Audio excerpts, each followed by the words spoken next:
I always thought I knew what love was supposed to look like. 4 years with Eliza had convinced me that patience was the key to any lasting relationship. But man, was I wrong about that. And about her. It was a crisp October evening in Portland, the kind where the air smells like wet leaves and possibility. I'd spent 3 months planning the perfect proposal, reserving the rooftop of the Nines Hotel where we'd first met at a friend's birthday party.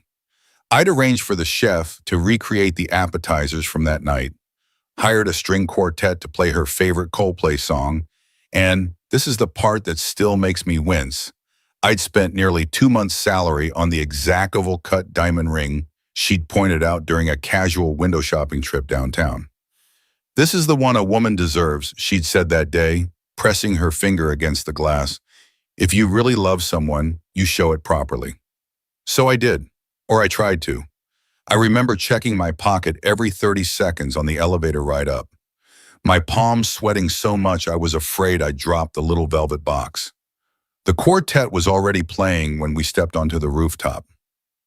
The Portland skyline glittered beneath us, and fairy lights twinkled overhead. "Marcus, what is all this?" Eliza asked, but I could tell from her expression that she knew.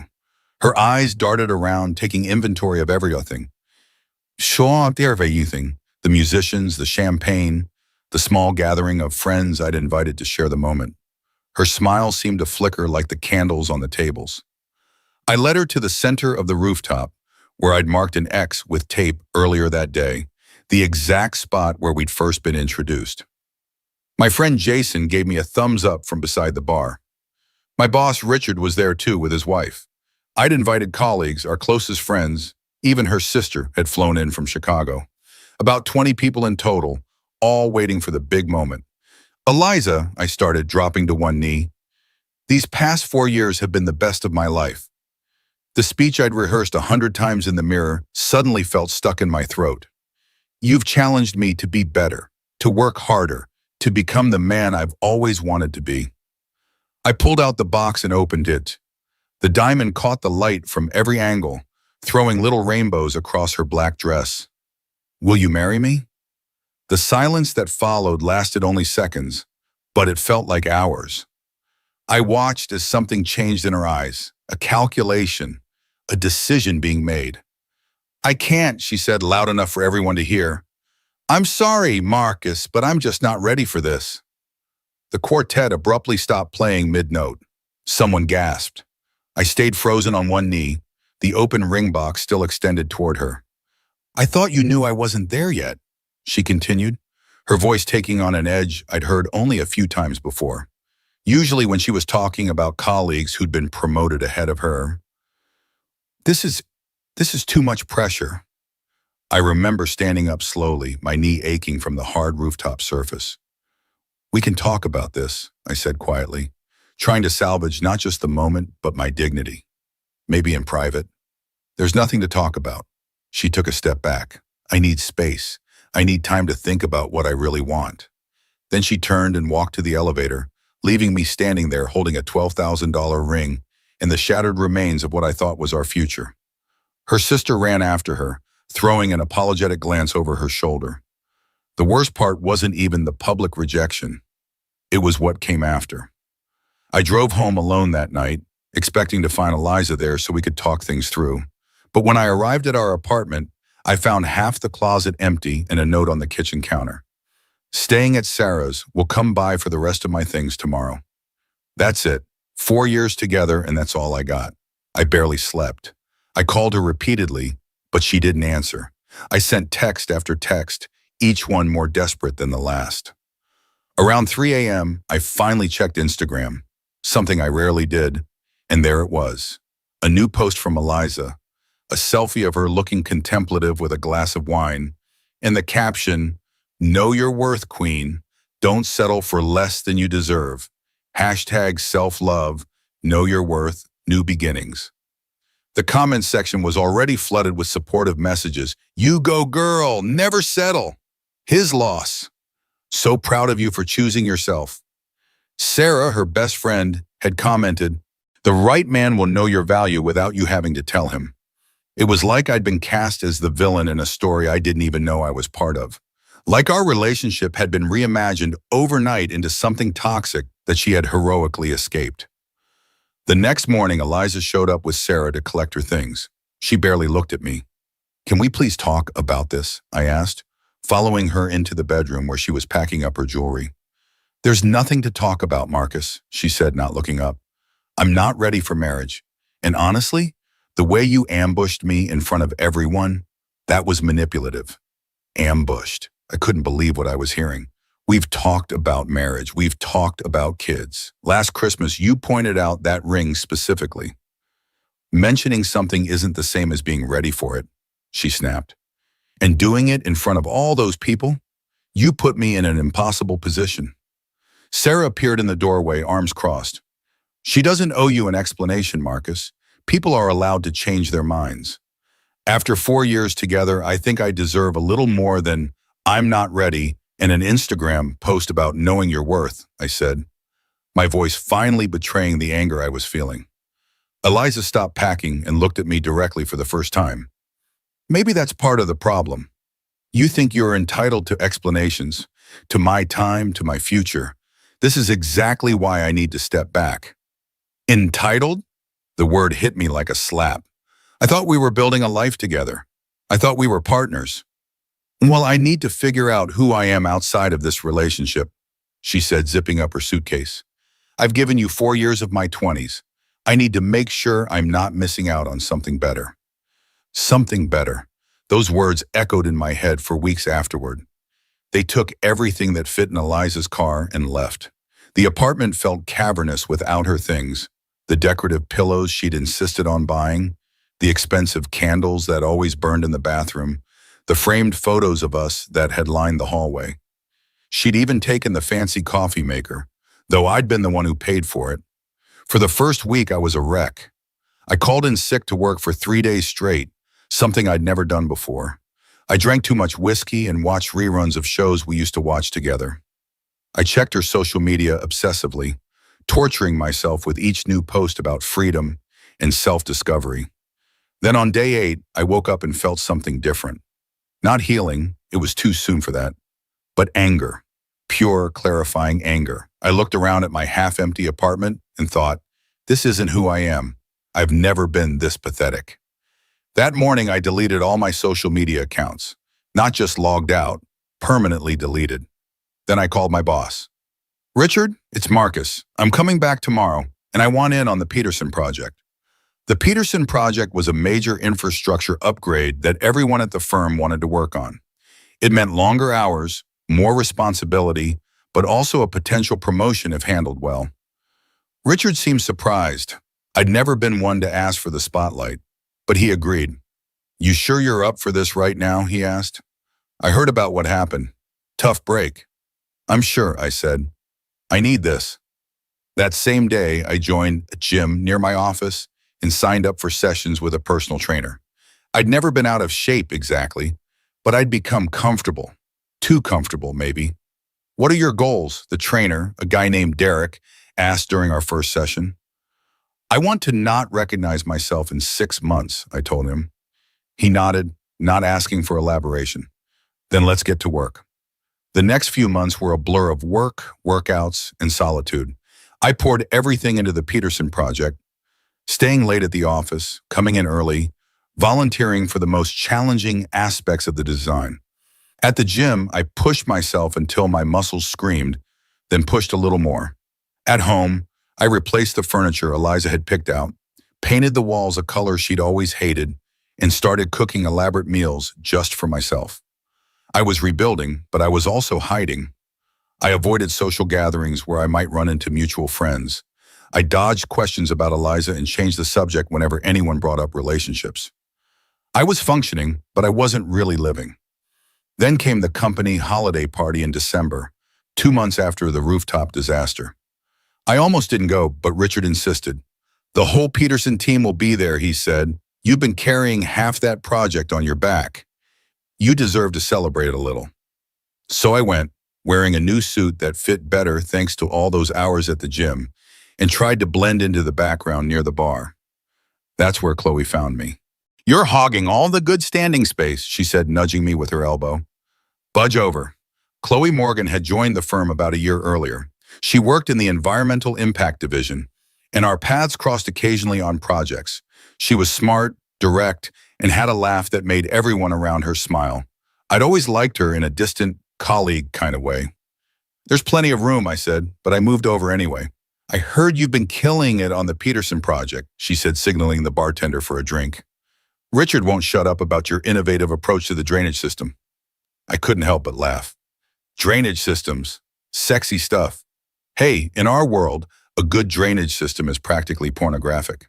She grinned, especially one that saves the client $2 million in construction costs. We ended up talking for almost 2 hours, moving from drainage systems to our favorite Portland restaurants, to a heated debate about whether Die Hard is truly a Christmas movie. It absolutely is. Not once did she mention Eliza or ask about my personal life, which was refreshing. When the party started winding down, she glanced at her watch. "I should head out. Early meeting tomorrow." She drained the last of her drink. "This was fun, though. We should grab coffee sometime. Talk more about your dirty drainage fantasies." "I'd like that," I said, surprised to find that I meant it. Coffee with Chloe turned into a regular thing. Every Tuesday and Thursday, we'd meet at a little place halfway between our apartments before work. She was easy to talk to, no pretense, no games. She laughed at my bad jokes and called me out when I was being too serious. She talked about her work with genuine passion and listened when I talked about mine. One Thursday in February, after we'd been doing this for about 6 weeks, I realized I'd started looking forward to our coffee meetings more than anything else in my week. I also realized I hadn't checked to see if Eliza had unblocked me on Instagram in over a month. "You seem different today," Chloe said as we walked back toward the office. "Different how?" "I don't know. Lighter? Less like you're carrying the weight of the world on those newly buff shoulders." She poked my arm teasingly. I laughed. "Maybe I am. Feeling lighter, I mean." "Good," she said simply. "It suits you." That weekend, for the first time since the breakup, I accepted an invitation to a friend's birthday dinner. Jason, the same friend who'd given me the thumbs up on the rooftop, was turning 33, and he'd reserved a table at a new restaurant downtown. "Bring someone if you want," he said when he called to make sure I was coming. "No pressure, though." I almost didn't. The thought of a date felt foreign after everything with Eliza. But as I was getting ready to leave, I found myself calling Chloe. "Hey," I said when she answered. "Random question. My friend's having a birthday dinner tonight at Kennard. Any chance you're free and want to join?" There was a pause, and for a moment I regretted asking. Then she said, "What time should I meet you there?" Dinner was surprisingly fun. Chloe fit seamlessly into my group of friends, trading stories and inside jokes like she'd known them for years. At one point, I caught Jason giving me an approving nod from across the table. After dinner, I walked Chloe to her car. The night was cold but clear, and downtown Portland was alive with people and lights. "Thanks for inviting me," she said as we approached her parking spot. "Your friends are great." "They liked you too," I said. "Jason texted me under the table to tell me I did good." She laughed. "High praise." We reached her car, and she turned to face me. In the glow of the street lamp, I noticed how her eyes crinkled at the corners when she smiled. "So," she said, "was this a date?" The directness of the question caught me off guard. Would that be okay if it was?" "More than okay." She stepped closer. "I've kind of been waiting for you to figure that out." And then she kissed me, right there on the street. It wasn't earth-shattering or dramatic, just warm and real and right. When she pulled back, she was smiling. "See you Tuesday for coffee?" she asked. "Definitely, Bob," I said, feeling like something important had just shifted into place. After that night, Chloe and I started dating officially. We took things slowly at first. Both of us had emerged from long-term relationships in the past year and were cautious about diving in too deep too quickly. But there was an ease between us that I'd never experienced before. We could talk for hours or sit in comfortable silence. We disagreed sometimes, but we talked it out instead of letting it fester. By April, we were spending most nights at each other's places. By May, we'd met each other's parents. And by June, I realized I was in love with her in a way that made what I'd felt for Eliza seem like a pale imitation. "Let's go hiking this weekend," Chloe suggested one evening as we were making dinner in her kitchen. "There's a trail in the Columbia River Gorge I've been wanting to try out." Sounds perfect, I said, chopping vegetables beside her own. Should we make it an overnight trip? Stay at that bed and breakfast in Hood River? Even better. She bumped her hip against mine. I'll pack the good snacks. That Saturday, we set out early, driving east along the Columbia River with the windows down and music playing. The hike was challenging, steeper than either of us had anticipated, but the views were worth it. We reached the summit around noon and found a rocky outcrop with a panoramic view of the gorge. This might be my favorite place on earth, Chloe said, sitting down and pulling water bottles from her backpack. I sat beside her, taking in the vista and the woman next to me. Her cheeks were flushed from the climb, her dark hair pulled back in a messy ponytail, and she looked completely at home in the wilderness. In that moment, I knew with absolute clarity that I wanted to spend my life with her. What? She asked, catching me staring. Nothing, I said, just thinking about how lucky I am. She leaned over and kissed me. Charmer. We ate our lunch and were preparing to head back down when Chloe suddenly stood up. Wait, she said, I have something for you. Close your eyes. I raised an eyebrow but did as she asked. I heard her rummaging in her backpack, then her footsteps as she moved in front of me. Okay, open them.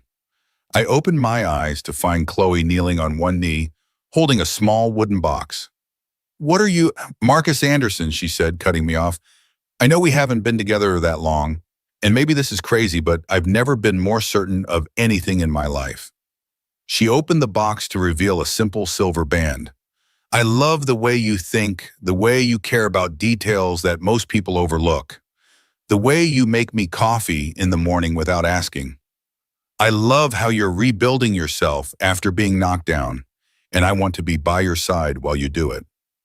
She took a deep breath. Will you marry me? I stared at her, completely stunned. Of all the scenarios I'd imagined for this hike, this wasn't even on the list. You're proposing to me? I finally managed to say. Is that a problem? She asked, uncertainty flickering across her face for the first time. No, God, no. I pulled her to her feet and into my arms. It's perfect. You're perfect. Yes, of course I'll marry you. She slipped the ring onto my finger. It fit perfectly. And then we were kissing, laughing, crying a little bit all at once. How did you know my ring size? I asked when we finally broke apart. I measured your finger while you were sleeping, she admitted. Like a creep. That's the most romantic, creepy thing I've ever heard. We hiked back down the trail, floating on cloud nine, stopping every few minutes to kiss or just look at each other and laugh with disbelief. By the time we reached the bed and breakfast in Hood River, we'd already started making plans. A small wedding in the fall, maybe at Chloe's parents' vineyard in the Willamette Valley. That evening, we posted a simple announcement on Instagram, a photo of us at the summit, my hand with the ring visible, and the caption, "She asked, I said yes, adventure begins." We turned our phones off after that and spent the evening celebrating privately. It wasn't until the next morning, over coffee in the B&B's garden, that we turned them back on and saw the explosion of congratulatory messages, and one missed call from Eliza. My stomach dropped when I saw her name on my screen. I hadn't heard from her in 8 months, not since she'd collected the last of her things from our apartment. I showed the notification to Chloe. Are you going to call her back? She asked, her voice carefully neutral. I don't know, I admitted. Part of me is curious about what she wants, but another part of me just doesn't care anymore. Chloe squeezed my hand. It's up to you, but whatever you decide, I'm here. I decided not to call Eliza back. Whatever she wanted to say, I didn't need to hear it. We drove back to Portland that afternoon and I pushed the missed call from my mind. Until my phone rang at 11:30 that night. I was already in bed, Chloe asleep beside me. I grabbed the phone quickly to silence it and saw Eliza's name on the screen again. I declined the call and put the phone on silent. A minute later, it lit up with a text. We need to talk. It's important. I stared at the message, feeling a knot form in my stomach. After a moment's hesitation, I typed back. I'm engaged now. Whatever it is, I'm sure we don't need to discuss it. The reply came immediately. Engaged? After only 6 months? Are you serious right now? A surge of anger prompted my response. Deadly serious and very happy. Please don't contact me again. I put the phone down, but it lit up once more. I'm coming over. What the hell, I muttered. I hadn't given Eliza my new address when I moved 3 months after our breakup. How did she even know where I lived?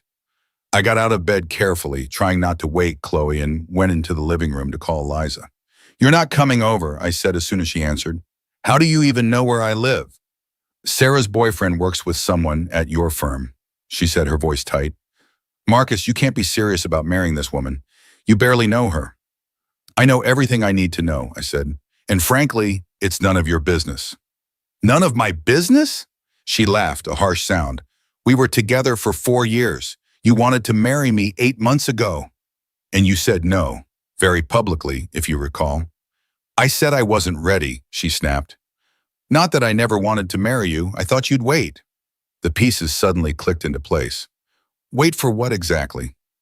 There was a pause, and when she spoke again, her voice was smaller. For me to figure things out. To be sure you were the one. I leaned against the wall, feeling a strange mix of vindication and disgust. So you wanted me to just sit around while you, played the field? Saw if there was someone better out there? That's not, she started, but I cut her off. Actually, I don't want to know. It doesn't matter anymore. I've moved on, Eliza. You should too. This is because I hurt your ego, she said, her voice turning cold. You're rushing into marriage with the first woman who looked at you after me to prove something. Think whatever you want, I said. Just leave me alone. I ended the call and blocked her number, then stood in my dark living room, breathing heavily. I felt a hand on my shoulder and turned to find Chloe standing there in one of my t-shirts. Eliza? She asked simply. I nodded. She's not happy about our engagement. I gathered that from your side of the conversation. Chloe led me to the couch and sat beside me. Want to talk about it? I told her everything Eliza had said, and Chloe listened without interrupting. She basically admitted she was planning to come back to me if she didn't find someone better, I finished. Like I was her backup plan. Chloe took my hand, running her thumb over the engagement ring. Some people see relationships as transactions, what they can get versus what they have to give. I've never understood that. Me neither, I said, or at least I didn't think I did. But maybe with Eliza, I was doing the same thing, giving and giving, hoping that eventually she'd think I was worthy. You've never had to prove your worth to me, Chloe said quietly. I saw it the first time we really talked. I kissed her then, grateful beyond words for her presence in my life. The next morning, I had an email from Sarah, Eliza's best friend. The subject line was simply, "You should know." I almost deleted it without reading, but curiosity got the better of me. The email was brief. Marcus, Eliza is devastated about your engagement. She made a mistake and she knows it. She was going to tell you last night that she wants you back. She's ready now for everything you wanted. Think carefully about what you're doing. You loved her for 4 years. Can you really say you love this new woman more after just 6 months? Sarah, I showed the email to Chloe over breakfast. Are you going to respond? She asked after reading it. No, I said. There's nothing to say. I thought that would be the end of it, but I was wrong. The following weekend, we were having dinner at a restaurant downtown when I spotted Eliza at the bar. She was alone, nursing a drink and checking her phone repeatedly. It was clearly not a coincidence. This was a restaurant she'd never shown interest in when we were together. Don't look now, I murmured to Chloe, but my ex is at the bar. Chloe, of course, immediately looked. The blonde in the green dress? That's her. She keeps glancing over here, Chloe said. Want to leave? I considered it for a moment, then shook my head. No, we're having a nice dinner. I'm not going to let her ruin it. We tried to ignore Eliza's presence, but it was impossible not to notice when she got up and headed directly for our table. Marcus, she said, her voice slightly slurred. What a coincidence. Eliza, I replied flatly. This is my fiancée, Chloe. Chloe, this is Eliza. Chloe extended her hand politely. Nice to meet you. Eliza ignored the offered hand. So you're the rebound. I prefer to think of myself as the upgrade, Chloe replied smoothly, withdrawing her hand. Eliza's face flushed. You have no idea what you're getting into. Marcus is damaged goods. He's got serious commitment issues. I nearly choked on my water. I proposed to you, remember? You're the one who said no. I said not yet, Eliza hissed. There's a difference. Not to the 20 people watching me on one knee, I said. Not to me, waiting for you to come home that night so we could talk, only to find half your things gone. A few diners at nearby tables were starting to stare. Eliza swayed slightly, grabbing the back of an empty chair for support. I made a mistake, she said, her voice breaking. I was scared. Sarah convinced me I needed to see what else was out there before settling down. I thought you'd wait for me. You expected me to just pause my life while you dated other men? I asked incredulously. I wasn't dating, she protested. I was exploring my options. Chloe made a small noise beside me, something between a laugh and a scoff. Eliza turned on her. What's so funny? Nothing, Chloe said. Just the idea that this man, this kind, brilliant, stupidly handsome man, should be kept on hold while you explored your options, as if he's some kind of backup plan and not someone's first choice. Eliza's eyes narrowed. You don't know anything about our relationship. I know enough, Chloe said simply. A server approached our table cautiously. Is everything all right here? Everything's fine, I said. My friend was just leaving. I was not, Eliza said, but the server gave her a pointed look. Ma'am, I think you might be disturbing these diners. Perhaps I can call you a cab. Eliza straightened, dignity reasserting itself. That won't be necessary. I can find my own way out. She turned back to me. This isn't over, Marcus. After she left, Chloe and I sat in stunned silence for a moment. Well, Chloe finally said, that was dramatic. I reached across the table and took her hand. I'm sorry about that. Don't be. It's not your fault. She squeezed my hand, though I am curious about one thing. What did she mean by exploring her options? I shook my head. I have no idea. Probably exactly what it sounds like. She wanted to see if she could find someone better than me. The next day at work, I received a message from a number I didn't recognize. Check your email. You deserve to know the truth. Sarah's ex. Sarah's ex-boyfriend, Chris, had briefly worked at my firm before moving to a competitor. We'd been friendly but not close. I opened my email with a sense of dread and found a message from him with several attachments. Marcus, the email read, Sarah and I broke up last week after I found out she's been helping Eliza cheat on guys for years. They had this whole system, and you were part of it. I know we're not close, but this is messed up, and you should know. I've attached screenshots of their messages about you and some spreadsheet they kept. Sorry, man. With growing disbelief, I opened the attachments. The first was a screenshot of messages between Sarah and Eliza from around the time of my proposal. Eliza, he proposed, just like we knew he would. Sarah, OMG, what did you say? Eliza, no, of course, just like we planned. You should have seen his face, though, almost felt bad. Sarah, stay strong, remember the plan. 1 year to find Mr. Right. Marcus will still be there if you don't. Eliza, he better be. I've invested too much time to lose him completely. Sarah, that's why we came up with the not ready line instead of a hard no. Keeps the door open. Eliza, exactly. And now I can have my fun while keeping him on the hook. I felt physically ill reading the exchange. The other screenshots were similar. Eliza and Sarah discussing their plan for me, laughing about how I'd wait forever because I was too invested. But the spreadsheet was the worst.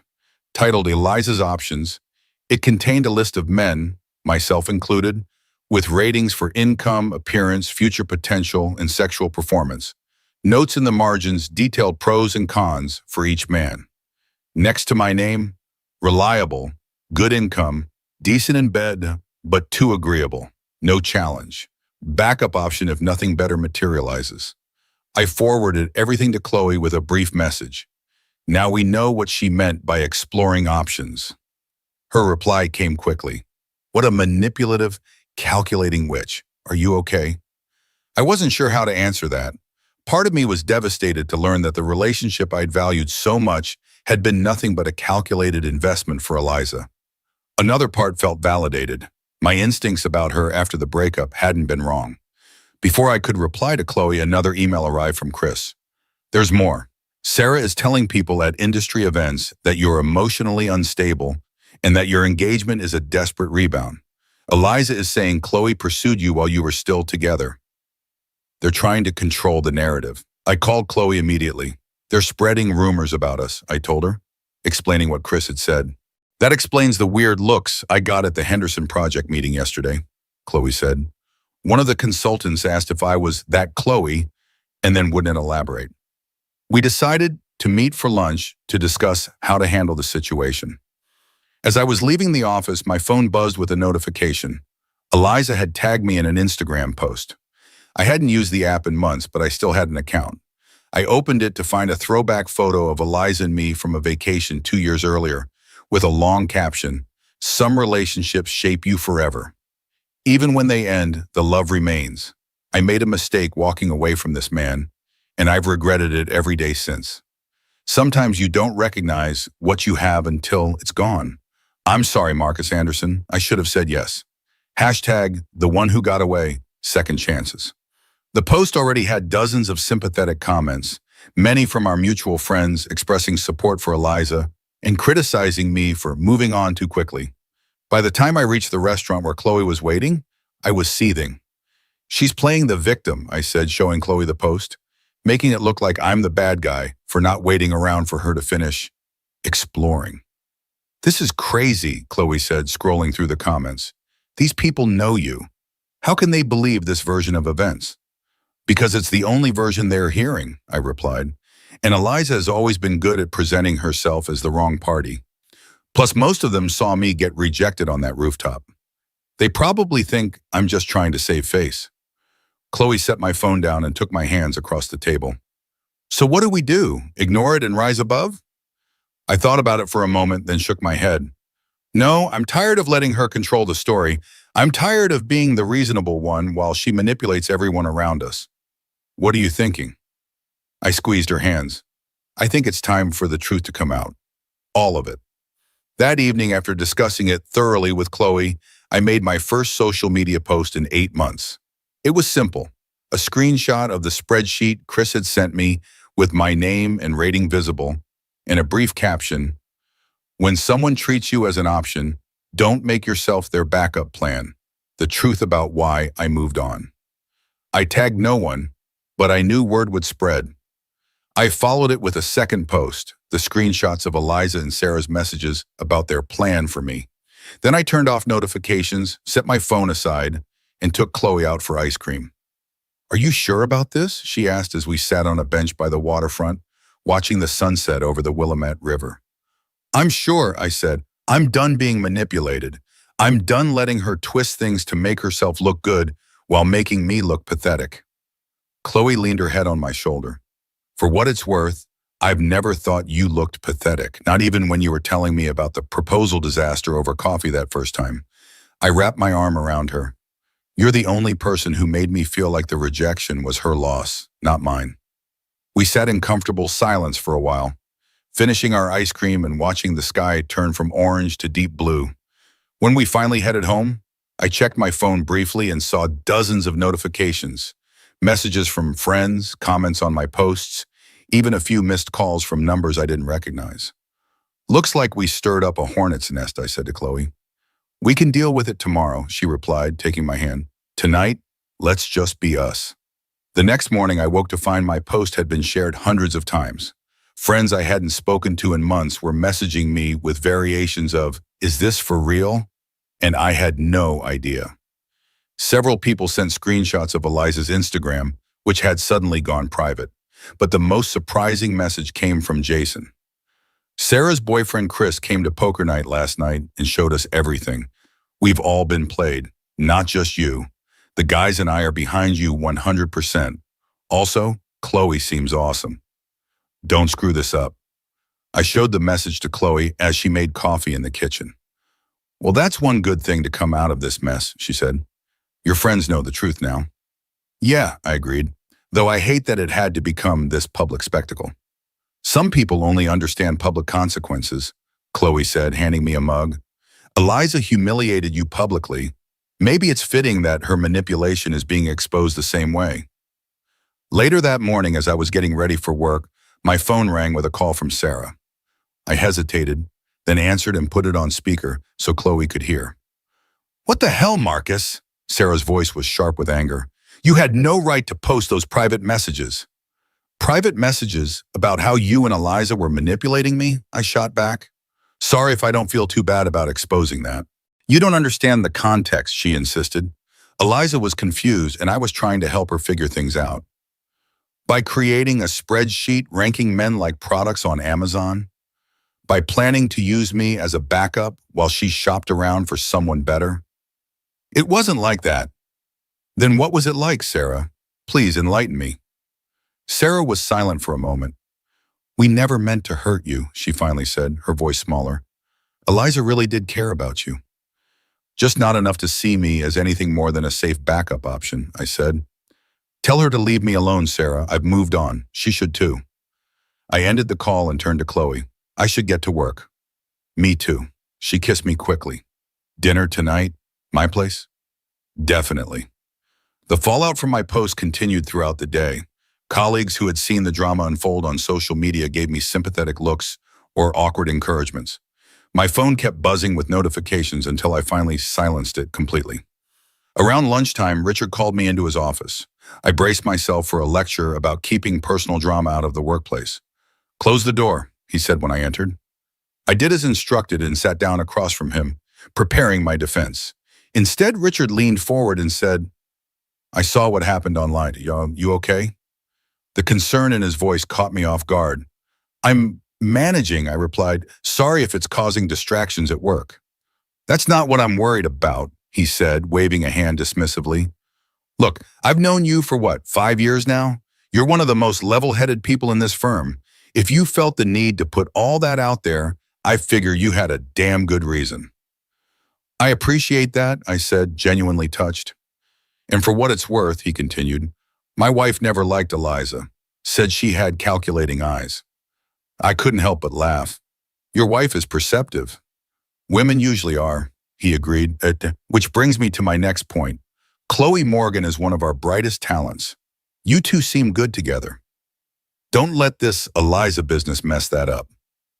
I won't, I promised. She's the real deal. Good, he nodded decisively. Now get back to work. The Peterson project won't finish itself. As I was leaving the office that evening, my phone rang with an unknown number. Normally, I would have ignored it, but something told me to answer. Hello? Marcus? It was Eliza's sister, Catherine. Please don't hang up. Catherine, I said cautiously, what can I do for you? I saw what you posted, she said, and I wanted to say, I'm sorry, I had no idea Eliza was doing all that. You didn't know about her plan? God, no. Catherine sounded genuinely horrified. I knew she was having doubts before your proposal, but the spreadsheet, the calculated rejection? No, that's not the sister I thought I knew. I leaned against my car, unsure what to say. Catherine and I had always gotten along well during the 4 years I dated her sister. She'd been at the rooftop proposal, had looked as shocked as everyone else when Eliza said no. I feel terrible, she continued. I flew in specially for your proposal because Eliza told me you were proposing and she was going to say yes. She let me think it was going to be this beautiful moment. Wait, I said, a new piece of the puzzle clicking into place. She knew I was going to propose? Before that night? Of course she knew. She told me about it 2 weeks before it happened. Said you'd been dropping hints and she was sure it was coming. She even showed me pictures of the ring. Said you'd left the browser open on your laptop. I felt like I'd been punched in the stomach. All this time, I'd thought my proposal had caught Eliza off guard, that maybe I'd rushed her or put her on the spot. But she'd known. She'd planned her rejection in advance, had invited her sister to witness it, had prepared her Instagram post about knowing her worth before I'd even gotten down on one knee. Marcus, are you still there? Yeah, I said, my voice hollow. I'm here. Thanks for telling me, Catherine. I needed to know that. There's one more thing, she said hesitantly. Eliza's a mess right now. Your posts, everyone finding out. She tried to call me earlier, sobbing so hard I could barely understand her. I think she might do something stupid. What do you mean? I don't know exactly. She was saying things like, what's the point now when everyone hates me? I'm worried about her, Marcus. I closed my eyes, feeling the weight of responsibility settle on my shoulders despite everything. Have you called your parents? They're in Europe until next week. I'm in Chicago. I can't get to Portland until tomorrow at the earliest. What about Sarah? They had a huge fight after your posts. Sarah's blaming Eliza for everything coming out, saying she was careless with the spreadsheet or something. They're not speaking. I sighed heavily. Where is she now? At her apartment, I think. At least that's where she was when she called me. I thought for a moment. I'll call someone to check on her. Not me, that would make things worse, but someone who can make sure she's okay. Thank you, Catherine said, relief evident in her voice. And Marcus, I really am sorry about everything. You deserved better from her. You seem happy now, though. I am, I said, and realized I meant it, despite all the drama of the past few days. Take care, Catherine. After we hung up, I called Jason, who lived closest to Eliza's apartment. I need a favor, I explained, telling him about Catherine's concerns. You want me to check on the woman who publicly humiliated you and then tried to sabotage your new relationship? He asked incredulously. I know how it sounds, I said, but I'd never forgive myself if something happened to her and I could have prevented it. Jason sighed. Fine, but you owe me big time, and I'm not going alone. I'll bring Melissa. Melissa was his girlfriend, a psychiatric nurse who would know how to handle the situation better than either of us. Thank you, I said. Let me know what happens. Will do, but Marcus, this is the last thing you ever do for her, understood? After this, you're done. Agreed, I said, and meant it. I called Chloe next and explained the situation. I'm sorry, I finished. I know this is the last thing either of us wants to deal with right now. Don't apologize, she said. It's one of the things I love about you, that you still care about her well-being even after everything she did. Love? I repeated, realizing it was the first time either of us had used the word. There was a pause, then Chloe laughed softly. Yeah, love, is that okay?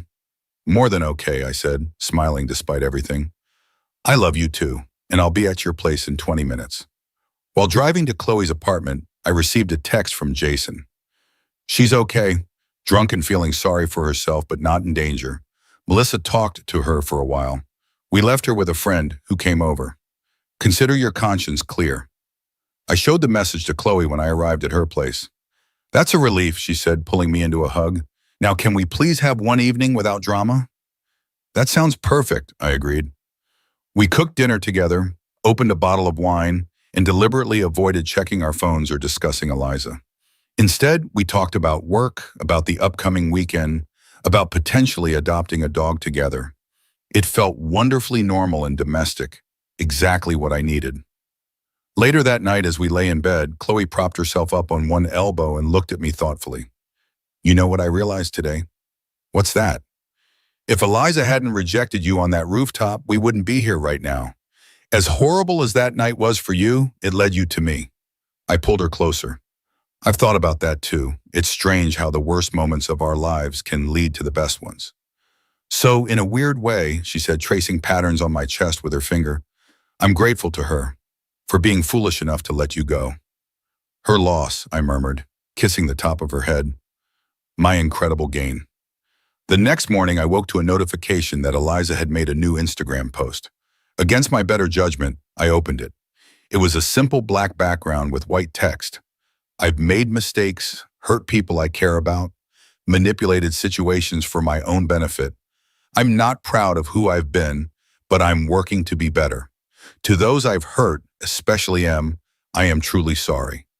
Some lessons come at a high cost, and I'm paying that price now. Please respect my privacy as I take time away from social media to reflect and heal.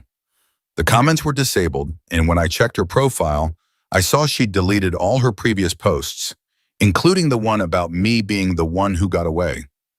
Progress, I guess, I muttered, showing the post to Chloe. She said skeptically. Let's see if the actions match the words.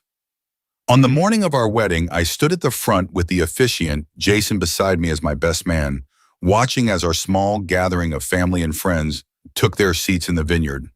The string trio began to play, and everyone turned as Chloe appeared at the end of the aisle. She wore a simple white dress, her dark hair loose around her shoulders, a small bouquet of wildflowers in her hands. She looked radiant, and as our eyes met, I felt all the certainty in the world settle into my chest. She walked toward me, her father beside her, smiling that smile that had first caught my attention at the holiday party, open, genuine, without pretense. When she reached me, her father kissed her cheek and placed her hand in mine. "Hi," she whispered, her eyes bright.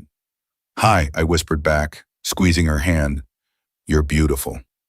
When it came time for our vows, I took both her hands in mine and spoke from the heart. "Chloe, when we met, I was rebuilding myself from the ground up. I thought I knew what love was supposed to be, something you earn through persistence, something you prove yourself worthy of. You showed me that real love isn't about proving anything. It's about being seen clearly and accepted completely. You chose me from the beginning, not as a project or a backup plan, but as your partner. Today I choose you not just as my wife, but as my best friend, my confidant, my favorite person. I promise to choose you every day for the rest of our lives." Tears shimmered in her eyes as she spoke her vows. "Marcus, you came into my life when I least expected it, and from our first real conversation, I knew you were special. Not because you were perfect, but because you were real. Honest about your struggles, your hopes, your dreams. You never tried to be anything other than who you are, and who you are is exactly who I want to spend my life with. I promise to always see you clearly, to stand by your side through whatever comes our way, and to choose you every day as my partner in all things." The officiant pronounced us husband and wife, and as we kissed, our friends and family erupted in applause. I felt Chloe's smile against my lips, and when we turned to face our guests, her hand firmly in mine, I knew with absolute certainty that this was where I was meant to be. During the reception, as we swayed together during a slow dance, Chloe leaned her head against my chest. "Happy?" she asked. "Completely," I replied, holding her close. "You?" She looked up at me, her eyes reflecting the string lights above us. "More than I ever thought possible." 6 months after our wedding, I was sorting through old files on my laptop when I came across a folder labeled Proposal Plans. I started to delete it, then stopped. It was part of the path that had led me to Chloe. Instead of erasing it, I closed the laptop and went to find my wife. That evening, as we walked our newly adopted golden retriever along the waterfront, I realized something important. Eliza's rejection hadn't broken me, it had freed me. Her no had eventually led to Chloe's yes, and that made all the difference. Some queens don't take less than they deserve, and sometimes what they deserve is exactly what they get.